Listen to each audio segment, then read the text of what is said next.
Okay, hello, welcome to the House of Folk Art. My name is Kyle Sheetz, and I am interviewing my longtime friend, Matt Ledbetter.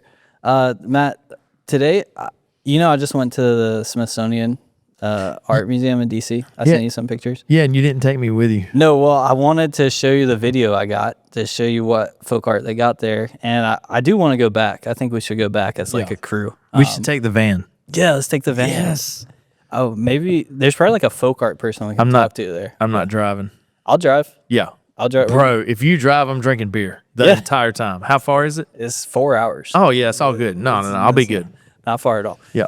But yeah, do you care if maybe we just watch through some of this and then I'll put the video on the screen and then we can pause it and you can be like, that's so-and-so. Maybe you sold some of these. I know. Yeah, cool. Okay. Yeah, you want to get I'll give you my true reaction. Because the pictures that you sent me were freaking spot on. I love them. So I'm just going to do no audio here, but I'll kind of talk you through this.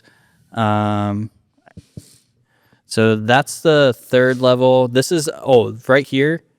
Is that Sam Doyle? Oh, my God, that's a Sam Doyle. Yep.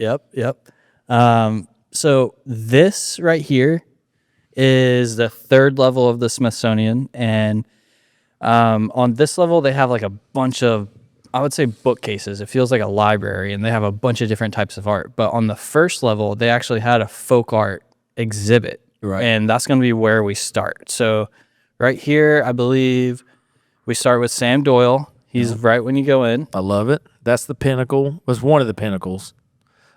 Clarence, Woosley, boom. Oh, stop. No, go back. All right, so this right here, I know about this. They found this in a guy's, this is all aluminum foil. Right. Okay, this guy, this is what Jesus was going to sit on when he came back. Wow. So he built this in his garage. Nobody knew about it. And when the second coming happened, he was building this for Jesus to sit on. And how'd they find it? I don't know that story. Mike Smith knows it, though. Yeah. He's the one that told me about it. He actually talked about it on a podcast. He knows the guy's name really good. Yeah. This is right when you walk in, and it's kind of dark. How cool is it to be there? Because, I mean, the picture, but how cool is it to be right beside it? It's really cool because it, like, glows. Like, they've done a good job of presenting this where all the light is directed onto it, and it's kind of like glowing off of it. And I guess it's aluminum foil, but it has more of like a gold color to it. Right. I don't know what it's actually made of.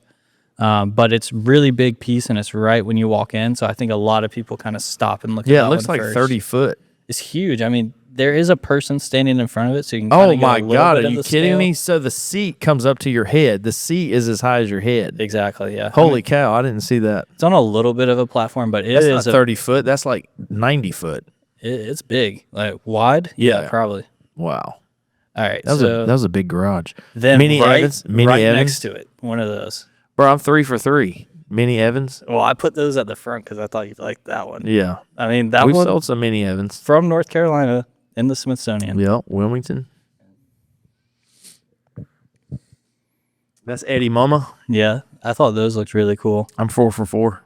Well, do you see that it says the name? Oh, I do, but I didn't. No, I didn't. I wouldn't have known Joe Light, though. I would not have known Joe Light. Of course, I would have known Eric Cunningham because I did not see that, but now it just skews it. Sorry. Okay.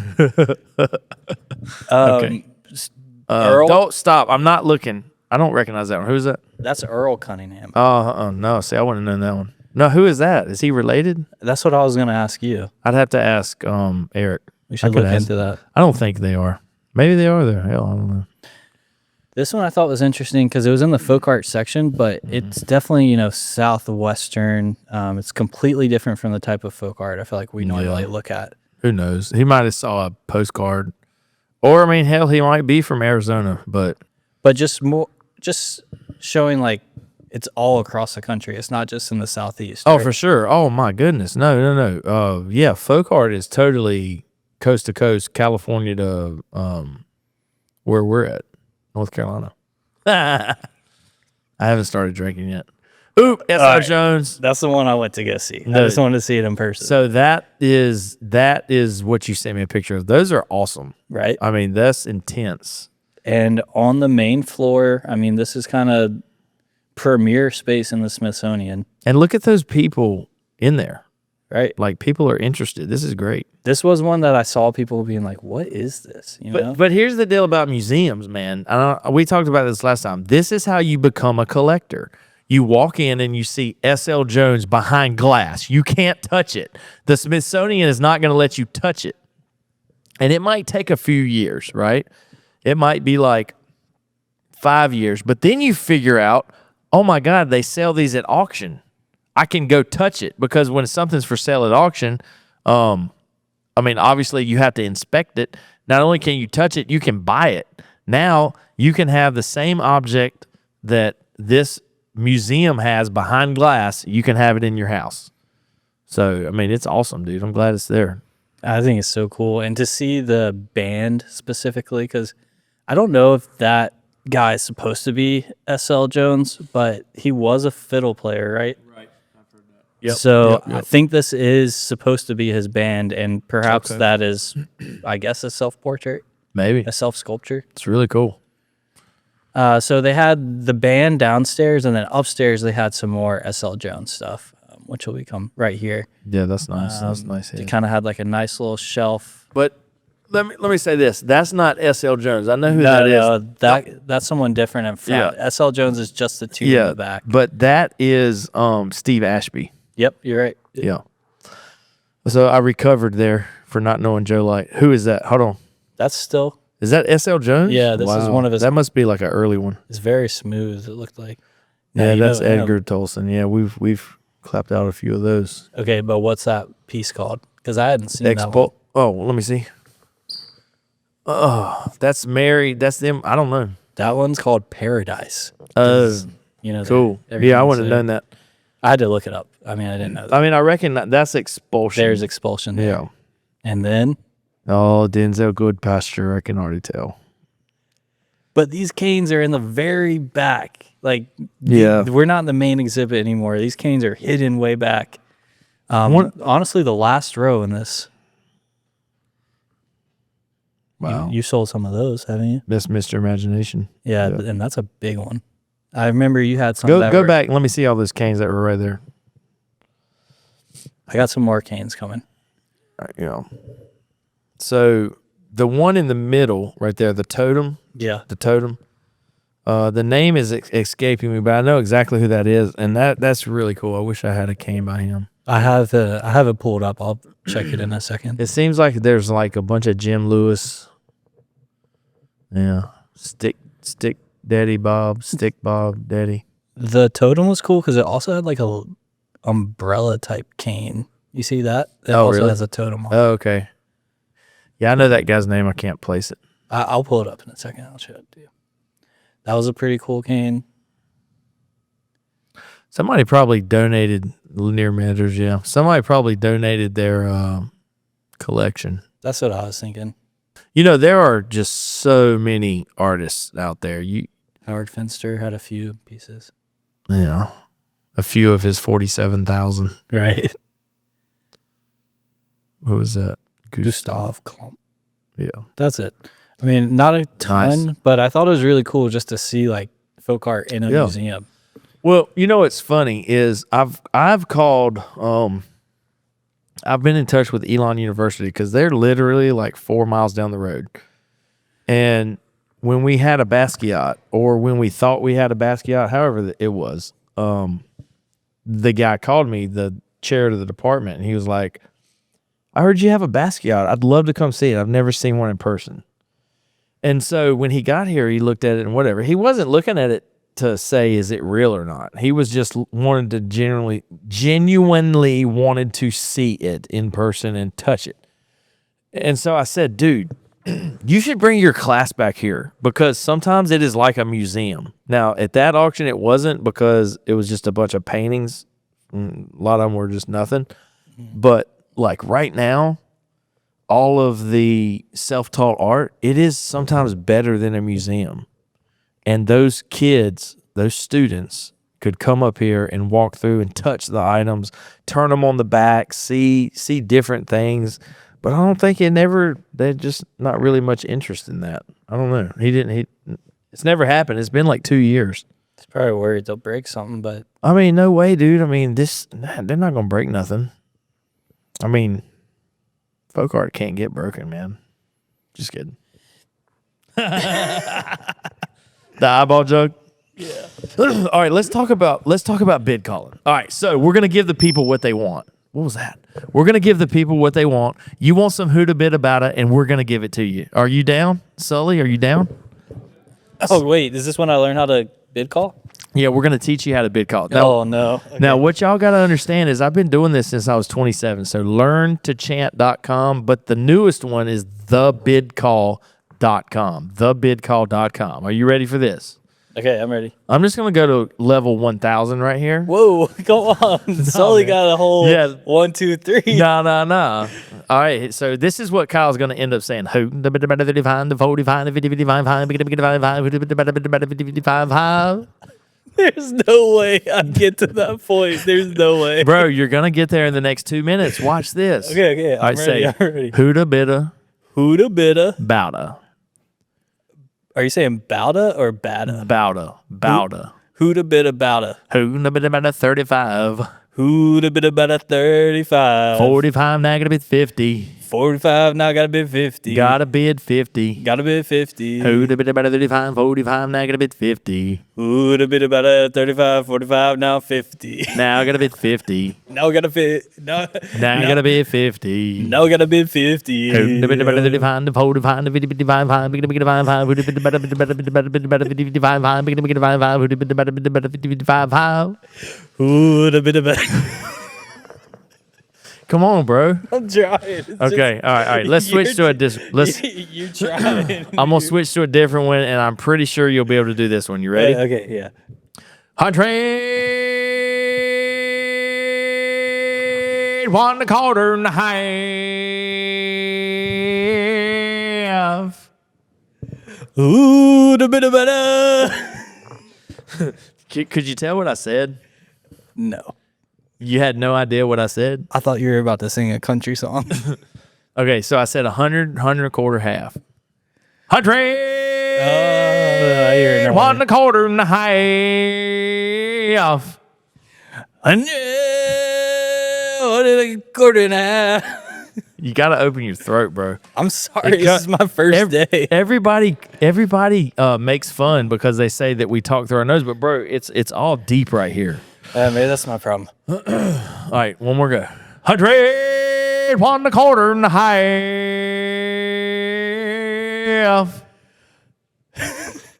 Okay, sorry. 100, 1/4 and a half. 75 now. 75 now. 70, 75 now. 70, 75 now. God, I love it. Dude, that's good. Who'da been a better? Dude, that's it. That's it. And all you got to do, I kind of like it. It's what fun. you got to do, if you're out there trying to learn to bid call, first of all, you got to go to thebidcall.com. You got to give me $239.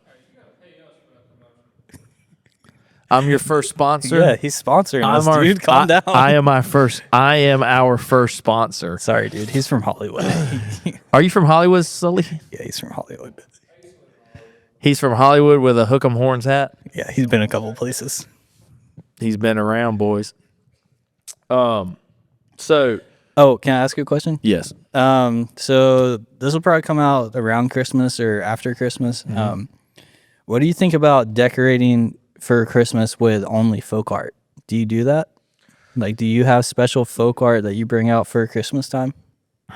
Well, I would like to say that I take all my Marvin Bailey Santa Clauses and stuff like that down, but I don't.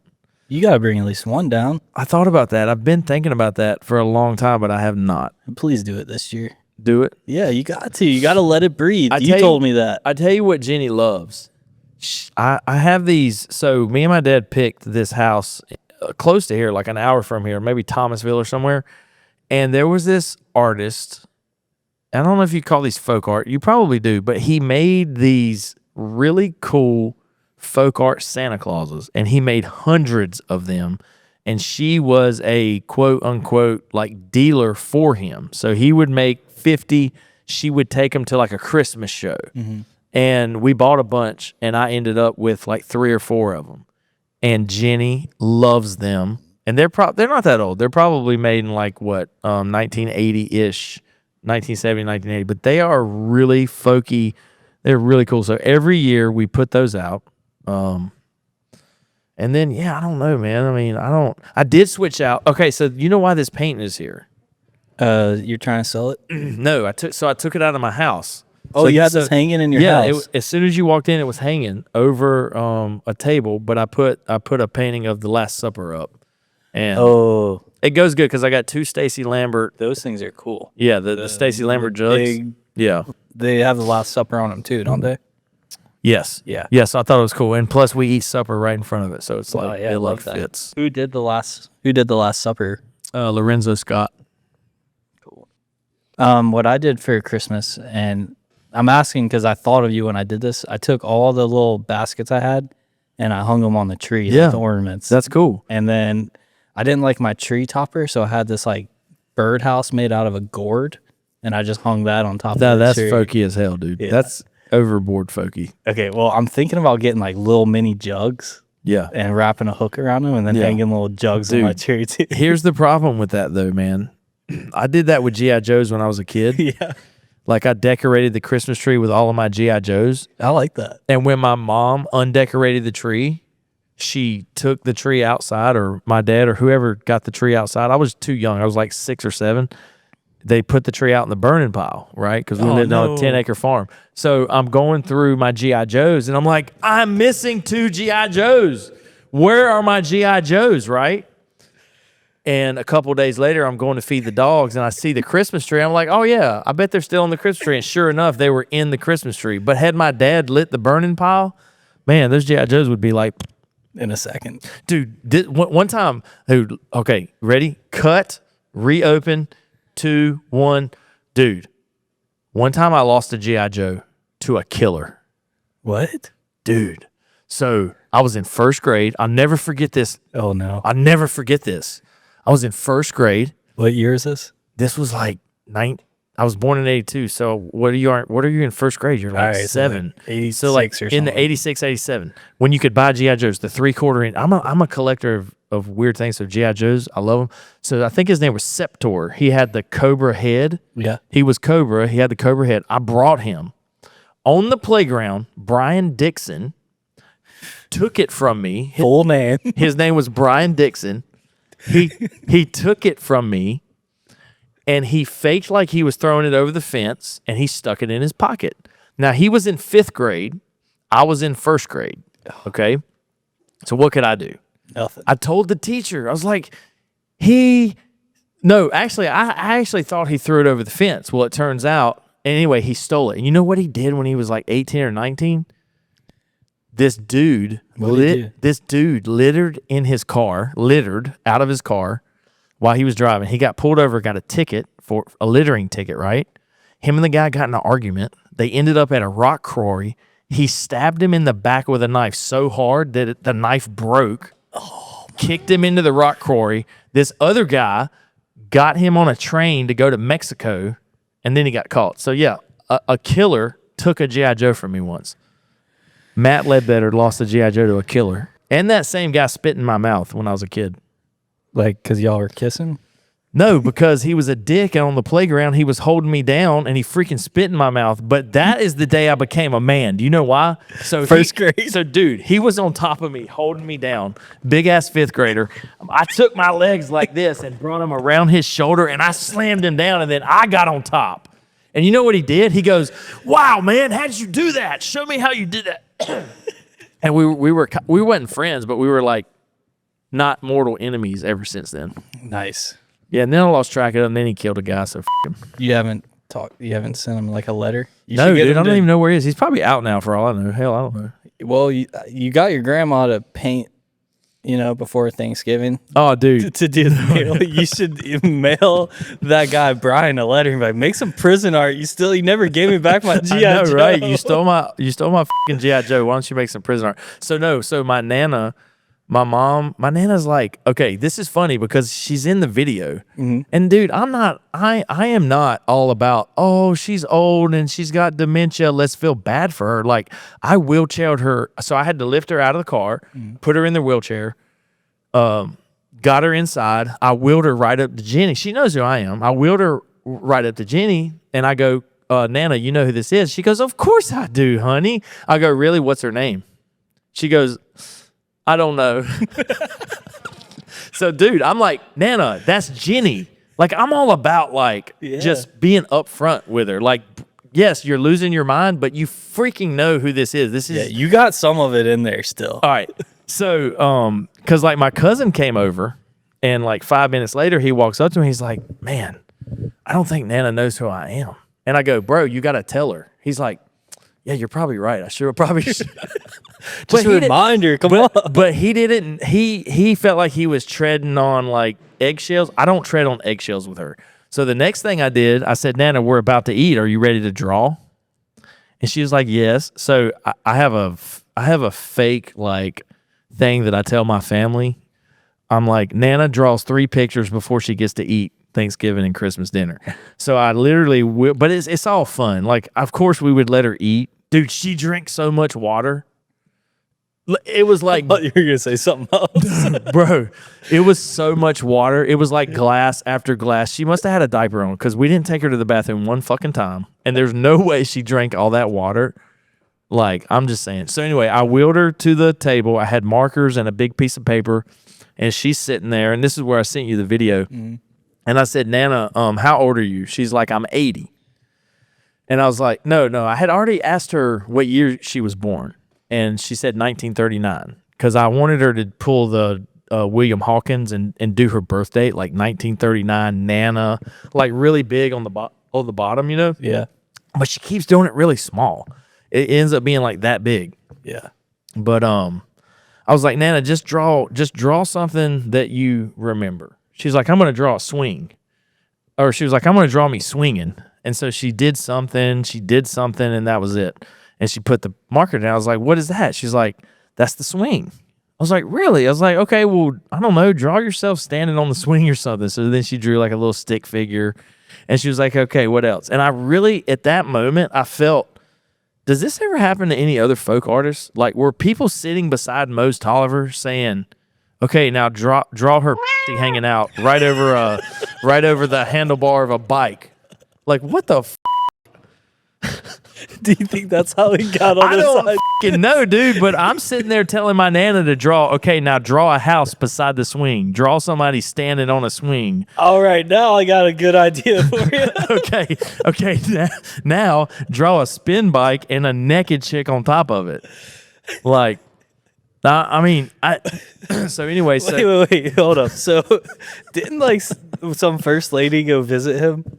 Like, I don't know. I hadn't read that book. I don't read the books. I just look at the pictures. I just saw a picture of, I think it was Jimmy Carter's wife, maybe. Went to visit him, like where he lived. I don't know. Probably, man. I don't know. It's just crazy to think that she came by and then he probably had one of those just hanging right when you walk in. Oh, yeah. Well, I got a client who bought one and didn't really, I don't think they realized what they were buying, but it is clearly a painting of handlebars with a chick posting off the handlebars. The legs are spread. The legs are like rounded up. Yeah, right? and there is like the honey hole.